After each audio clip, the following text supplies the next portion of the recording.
আসসালামু আলাইকুম, সবাই কেমন আছেন? গত বছরের এই জুলাই মাসেও আমাদের এমন দম বন্ধ করা সময় গেছে যে সময়টাতে স্বজন হারানো বা নিজেদের সন্তানদের সুরক্ষার জন্য আমরা সবাই ব্যাকুল হয়েছিলাম।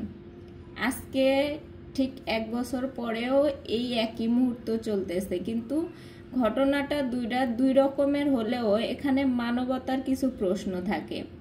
গত বছর যেখানে ইচ্ছাকৃতভাবে মানুষকে মারা হয়েছিল, সেখানে এবছর যদিও অনিচ্ছাকৃত হয়ে থাকে, কোনো দুর্ঘটনাবশত হয়ে থাকে, তারপরেও কিছু প্রশ্ন থেকেই যায়। এর মধ্যে প্রথমত হইতেছে যে ঢাকা শহর এমন একটা শহর যে শহরটাকে আন্তর্জাতিকভাবে একটা ঘনবসতিপূর্ণ এলাকা হিসেবে চিহ্নিত করা হয়েছে, যে এই শহরটাকে আন্তর্জাতিকভাবে স্বীকৃতি দেওয়া হয়েছে যে ঘনবসতি এবং এখানে বসবাসের অযোগ্য জায়গা। সেই জায়গাতে কিভাবে বিমানের জন্য প্রশিক্ষণ দেওয়া হয়? ঢাকা শহরের এমন কোনো জায়গা নাই যেখানে জনবসতি নাই। সেই জায়গাতে বিমানের জন্য প্রশিক্ষণের জন্য কেন ঢাকা শহরকেই বেছে নিতে হবে? বাংলাদেশে 64টা জেলা রয়েছে, সেখানে অনেক জায়গা আছে, এমন জায়গা যেখানে প্রশিক্ষণ কেন্দ্র বানানো যেতে পারে। অনেক হাওর এলাকা আছে, অনেক বিস্তীর্ণ এলাকা আছে, চরাঞ্চল আছে, সেখানে গিয়ে তারা ট্রেনিং করাতে পারে। কিন্তু ঢাকা শহরের মতো একটা জায়গাতে কেন ট্রেনিং করানোর জন্য বিমান উড্ডয়ন করা হলো? এই প্রশ্নটা কিন্তু থেকেই যায়। দ্বিতীয় প্রশ্ন হইতেছে, যখন ক্র্যাশ করছে প্লেনটা, সেই মুহূর্তে সবাই দৌড়ে আসছে, কিন্তু হেল্প করার জন্য মানবতার খাতিরে কেউই এগিয়ে আসতে পারে নাই। বেশিরভাগ মানুষই দেখা যাইতেছে মোবাইল হাতে ভিডিও করতেছে। আর এগিয়ে গিয়েছে কারা? বেশিরভাগই স্টুডেন্টরা, ওই স্কুলেরই স্টুডেন্টরা যারা বড় ছিল বা অভিভাবক, যাদের আত্মীয় স্বজন বা কেউ না কেউ স্কুলে আছে, তারাই এগিয়ে গেছে সাহায্যের জন্য। আর বাড়তি যারা ছিল সবাই মোবাইলে ভিডিও করা নিয়ে ব্যস্ত ছিল। এই জায়গায় মানবতার একটা প্রশ্ন থাকে যে মানুষ যেখানে পুড়ে মারা যাইতেছে সেখানে অযথা ভিড় করে ভিডিও ধারণ করা, বা এই যে নেতাকর্মীরা গিয়ে গিয়ে ভিজিট করতেছে, এরকম একটা জায়গায় কোনো কারণ ছাড়াই দল বেঁধে গিয়ে সেখানে উদ্ধার কাজে ব্যাহত করা, সেখানকার লোকদের সাহায্য না করে সেখানে আরো ভিড় বাঁধানো, এই জিনিসটাও একটা মানবতার কথা। সেই জায়গায় উত্তরার মতো একটা জায়গাতে সেখানে রিক্সা ভাড়া বেশি নেওয়া হইতেছে, সেখানে কোনো গাড়ি পাওয়া যাইতেছে না, এরকম অভিযোগ অনেক উঠছে। সেখানে নাকি সবকিছুর দাম বাড়িয়ে দেওয়া হয়েছে।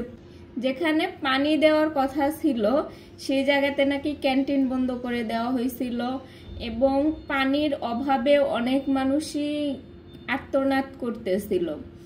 অনেক রিক্সাওয়ালারা বা গাড়িওয়ালারা বাচ্চাদেরকে হসপিটাল পর্যন্ত নেওয়ার জন্য কোনো সহযোগিতা করে নাই, বরং তারা ভাড়া বেশি চাইছে, বা এরকম ঘটনাও দেখা গেছে।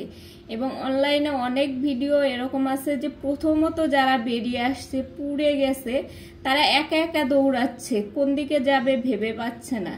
তারা হসপিটালে যাওয়ার জন্য বা নিরাপদ স্থানে যাওয়ার জন্য দৌড়াইতেছে, অথচ তাদেরকে ধরে নিয়ে যাওয়ার মতো একটা মানুষ নাই, কিন্তু তাদেরকে ভিডিও করার জন্য অনেকেই ছিল।